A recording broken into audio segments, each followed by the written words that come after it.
Hello, this is Mike Gutierrez, and today I'm going to be talking about teaching empathy and tolerance in the history social science setting.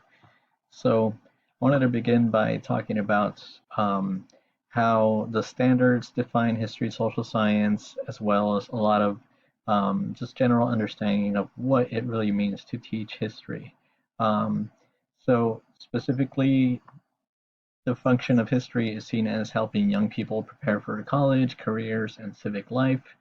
Also to have a deep understanding of what history is, which brings us to our content.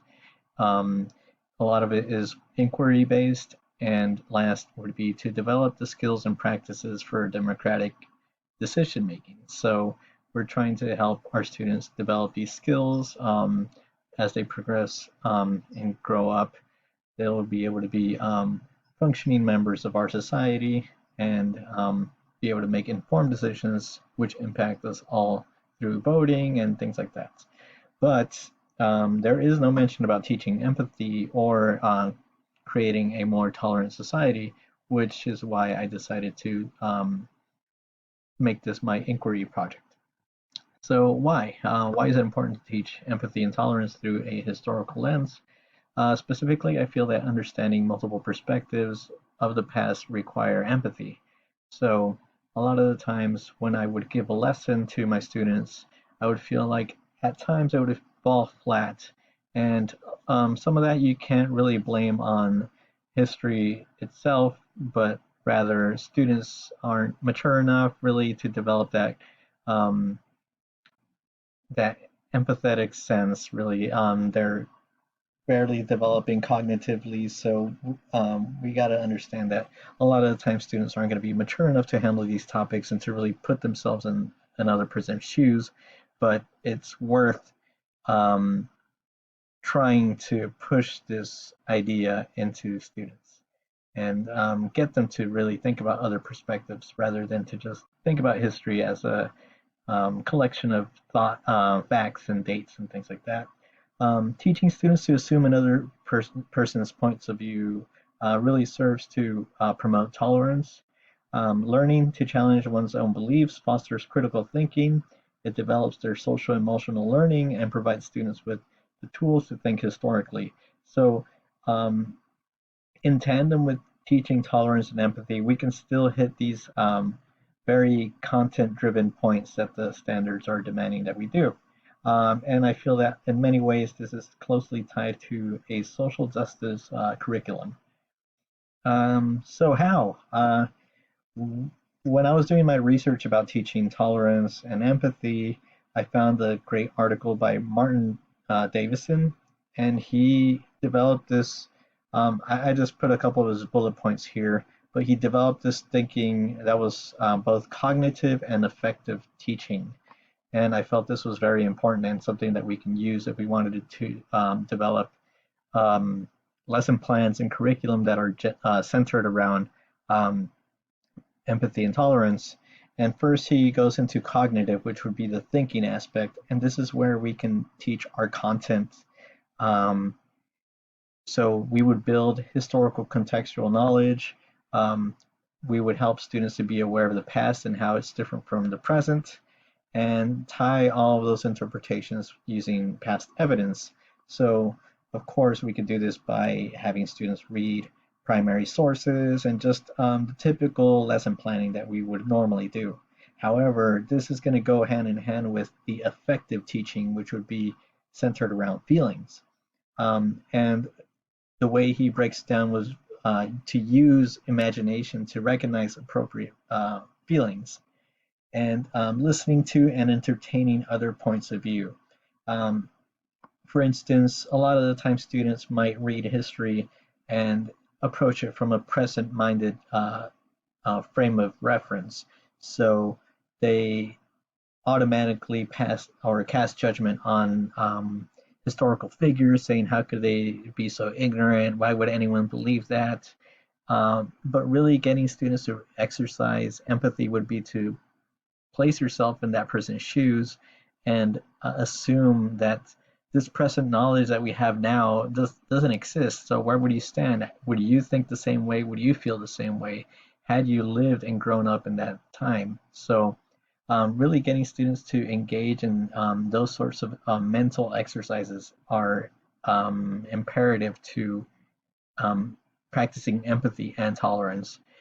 Being caring and sensitive and tolerant towards other people obviously are at the forefront of the effective teaching. Some resources that I found when I was conducting this research. I'm pretty sure a lot of us are familiar with Teaching Tolerance, which provides us with lesson plans and inquiry questions, which are really geared towards tolerance and empathy. And it just gives you a good sense of essential questions here, talking about race and ethnicity. So it provides you with materials and readings, documents, things like that. So this is something that we could use as teachers, which I felt was very helpful. And also another site was Facing History, but I'm not going to go into it for time's sake. And I just wanted to go specifically into what I created. So I wanted to go step by step by looking at standards. So in my class, I was teaching US history, specifically eighth graders. So I decided to develop a small little activity based on the policy of Indian removal and the Trail of Tears. So here are the standards that we were supposed to cover, but of course, like I said, none of them really mention any sort of talk about tolerance or empathy. So using these standards, I wanted to make a lesson on the Trail of Tears, and the cognitive approach, meaning the thinking approach, would be historical content knowledge built through document reading. So we can have students read and assess Andrew Jackson's speech on Indian removal and juxtapose that with perhaps a reading by John Brown, or John Ross rather, I'm sorry, and really get students to have the contextual knowledge there. But the effective aspect would be satisfied through students watching a video on the Trail of Tears, where they would really see or visualize what Cherokee natives had to go through, but also read firsthand accounts of Cherokee people and American soldiers who witnessed the removal to get a sense of what the people actually went through, because these are their words. And the outcome would hopefully be students will be able to read multiple perspectives and empathize with both content, as well as provide an opportunity to step into someone's shoes. So here's one of the resources that I created, which would be a graphic organizer. When they're watching this video, it would be writing down, either choosing the perspective of a Cherokee native or American soldier, and reading the letter. They would write their evidence, 4 pieces. And the most important would be the reflection. So they would be in pairs, and they would, after reading the document, they would have to write how they felt or how they thought the person going through that would feel. And then to drive it all home, a good resource that I also took from Martin Davison was historical role playing is a good way to have students empathize and practice historical tolerance. So really assuming the role of a person of that point in time. And a good way to do this would be to have students write a narrative or a letter where they pretend that they're either a Cherokee native or an American soldier during the Trail of Tears. And here are just the instructions that I felt would be good to have them assume the role. So they would write a letter. They can create a background information or a background story, and they have to use these sentence frames. As I march, I see. As I march, I hear. And as I march, I feel. And this really gets students to get into character and place themselves in the Cherokee shoes and really describe what a person going through that situation would feel, see, and hear. And I think is a good way to get them to start thinking about tolerance in that way and empathy. And yeah, that was my inquiry project.